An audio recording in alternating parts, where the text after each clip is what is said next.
a big brother. Then when you were 10, we didn't like each other.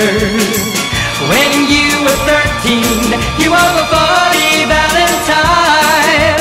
But since you've grown up, your future is sewn up.